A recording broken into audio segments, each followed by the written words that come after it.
চলো ট্রাক খুঁজি। না না, একই ভুল বারবার করতেছি না। তাহলে কি করবা? আগে তোমাকে বিয়ে করব, তারপরে শহর ছেড়ে পালাবো। তা না হ্যাঁ, আমাদের বিয়েটা দ্রুত পড়েন। আচ্ছা, পিছনে কেউ বন্ধক নিয়ে আসতেছে না আবার? না না, এরকম কোনো ঝামেলা না, একদম সব ফ্রি। আপনারা যে বিয়ে করবেন, সাক্ষী কোথায়? আপনি একটু ম্যানেজ করে দেন। না না না না, আমরা কোনো 2 নম্বরের মধ্যে নাই। আচ্ছা ঠিক আছে, আপনি আমাকে একটু সময় দেন, আমি একদিন সাক্ষী নিয়ে আসতেছি। তুমি তো বস। এক্সকিউজ মি ভাইয়া, আমাকে একটু হেল্প করবেন? মাফ করেন।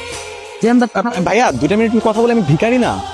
জানি তো, রাখো তো, একটা দান্দা বাজার ঠিক টাইট দিয়ে নি। আসলে আমার বিয়ে। ও আচ্ছা, বিয়ে নিয়ে দান্দাবাজি শুরু করতেন? আই রে ফ্রেন্ড, তুমি আইসি বিয়ে নিয়ে তো দান্দাবাজি করে ভাই, এটা পবিত্র জিনিস। ধান্দাবাজি না, আমাকে একটু বলতে দেন ভাই। দান্দাবাজি কোথায়? হাজি সাহেব, আমি না সাক্ষী জোগাড় করতে পারিনি। হাজি সাহেব, আপনার অ্যাসিস্ট্যান্টের কি মাথা সমস্যা? ওইটা কি করলো? না না, হাজি সাহেব, এই টাকাটা বোধ আপনার অ্যাসিস্ট্যান্ট বাথরুমে ফালা আসছিল। বাহ, তুমি তো পরীক্ষা পাস, তোমার বিয়ে এখানেই হবে। শিকলেও তো বেঁধে রাখতে পারলা না, হ্যাঁ? এখন ঘরে বসে বসে এরকম পাইচারি করে করে না। তোমার মেয়েকে আমি ত্যায্য করলাম। মামা, আজকে আমরা বিয়ে করলাম, আমাদের জন্য দোয়া করবেন। নিন মিষ্টি খান। আচ্ছা একটা কথা বলি, তোমার ওয়াশরুমে যেতে হবে? মানে আমি বলতেছি কি, আমাদের তো বিয়েটা হয়ে গেছে তাই না? এখন একবার লাস্ট ট্রাই করে দেখি যে বাবা মা কি বলে। আমার মনে হচ্ছে এবার বাবা মা মেনেই নিবে। আমি ভাবছিলাম বিয়ে পর তুমি চেঞ্জ হবা, না তুমি এখনো সেই আগের জিনিসে পড়ে আসছো। কি ঝামেলার মধ্যে পড়লাম আমি? দেখেন, ছেলেটার কোয়ালিফিকেশন ভালো, বংশও ভালো।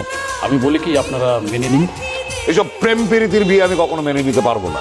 আসলে ছেলেটা একটু সাদা সিধে, নইলে 19 বার পালাতে গিয়ে এমন ভাবে কেউ ব্যর্থ হয়। বাবা, আমি ফিরে এসেছি, আমরা বিয়ে করে ফেলেছি। এই, তোর স্বামী কোথায়? আসসালামু আলাইকুম আপা। ওয়ালাইকুম আসসালাম। ভয় পেতে হবে না, আমি অলরেডি হেরে গিয়েছি। কি বলছেন আব্বা? আপনি কেন হারবেন?